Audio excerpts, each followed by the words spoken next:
Hello, Gemini, Sun, Moon Rising, and Venus signs. Kamusta kayo? Sana po'y nasa mabuti kayong kalagayan. Welcome back po sa Star Tarot. Kung bago kayo dito, welcome din kayo. Thank you sa inyong support. I truly appreciate it. God bless you all. Gemini, paunang mensahe po ninyo ay bloom. Ayan, and attract more than butterflies. Napakaganda nito, Gemini, kasi para kayong bulaklak na magbo-bloom ngayon.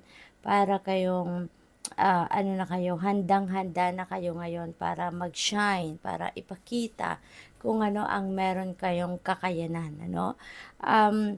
Feeling ko din dito, there are opportunities dito coming your way na magbibigay ng tsansa sa inyo para kayo ay mag-grow, para kayo ay mag-thrive, mag-evolve into the best version of yourself. Kaya feeling ko dito you are going to take advantage of that opportunity. We have dare, take a risk, and fly. Yun na nga, Gemini, no? Kinonfirm ng energy na to na definitely you're really going to take risk, you're ready to grow na talaga at handa na kayo na sumubok ng mga bagong bagay or sumubok ng mga bagong sitwasyon, no, sa buhay, so which is really good. Twilight, surrender to the last hour when the light barely touches the flowers. Surrender nyo na yan, Gemini, yung huling oras na lang of the day, no? Na habang gising pa kayo, before kayo magpahinga, before kayo matulog, ibigay na ninyo yan sa sarili ninyo para kayo ay makapag-nilay-nilay, makapag-reflect, pahinga, no? Yung bang wala na kayo talagang gagawin, no? Yung magra-relax na lang kayo, yung magla-lie down na lang kayo, mag-meditate, mag-prayer mode, yung ganon, no? Kasi yung iba siguro sa inyo, kahit patulog na, nagtatrabaho pa rin, nagko-computer pa rin, tinatapos pa rin yung mga task ninyo sa trabaho, no? At maaaring yan ay bit-bit pa rin ninyo sa bahay. So, strength, don't let weeds and thistles cultivate in your garden. Ayan, tibayan ninyo ang inyong loob, lakasan ninyo ang inyong loob, ano? Magpakatatag kayo para nang sa gayon, kahit anumang klaseng difficult situation ang pinagdadaanan ninyo ay masusolusyonan ninyo yan, no? Mahahanapan ninyo ng solusyon at hindi kayo susuko.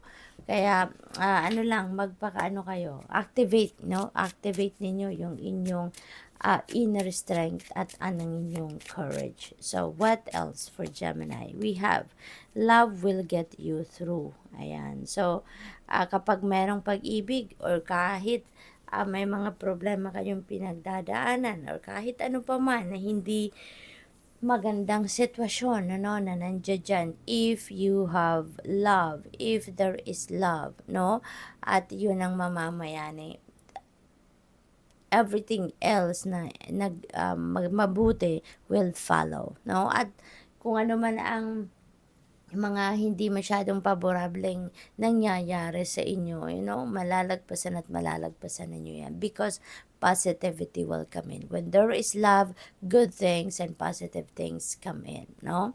So what else? We have, ask your inner self the answer to your question. Okay, so siguro meron kayong mga katanungan sa sarili ninyo, meron kayong mga katanungan sa universe na hindi ninyo nahahanapan ng sagot. Maaring may mga tinatanong na kayo, nagtatanong na kayo sa ibang tao, you know, you're asking for help na from other people, pero maaring hindi pa rin ninyo naririnig, ano, yung gusto ninyong marinig. Kaya, sabi dito, ask your inner self the answer to your question because your soul knows kung ano ang kasagutan dyan. Yourself, no? Alam niya kung ano yung sagot sa iyong mga tanong. Okay? Kaya pakinggan ninyo ang inyong sarili. We have, your angels will only give you the challenges that you are capable of handling. Ayan. Lagi natin tatandaan yan, no? Laging nire-remind sa atin yan ng universe na kung ano ang mga problema na dumadating sa atin, kung mayroon mang mga challenging situations na pinapadala sa atin, yan ang pinapadala sa atin because kaya nating i-handle yan. Yan ang binibigay sa atin because God knows na kaya nating solusyonan ang mga problema na yan. Okay? So, tignan natin kung ano pa ang kaganapan. We have when you live in the moment, you will discover the light in simple things. Ayan. So, napakagandang reminder na to, no? Na kapag nagfo-focus tayo sa right at this time, no? Kung ano man nangyayari ngayon sa panahong ito, sa pagkakataong ito, even the simple things na nangyayari dyan, maa-appreciate natin yan. When we are watching things unfolding, right at this moment, diyan natin makikita, ma-appreciate kung gaano kaganda or kahit maliliit na bagay lang, mga simpleng bagay lang, ma-appreciate natin yan, kesa doon sa kung focus tayo sa tapos na or focus tayo sa kung ano ang parating, hindi pa naman natin nakikita or hindi na natin makikita because kung nakarana. But when we live in the moment, dito ninyo makikita, dito ninyo mawi-witness, dito natin mai-embrace kung ano man ang nangyayari, bongga man or simple lang, So, tingnan natin kung ano pa ang ganap. We have, seeing a rainbow is a sign from your loved ones in spirit. Ayan. So, Gemini, kapag tumingala kayo sa skies at meron kayong nakitang rainbow, magbabrowse kayo sa cellphone ninyo at makakita kayo ng rainbow or kahit man saan kayo makakita ng rainbow,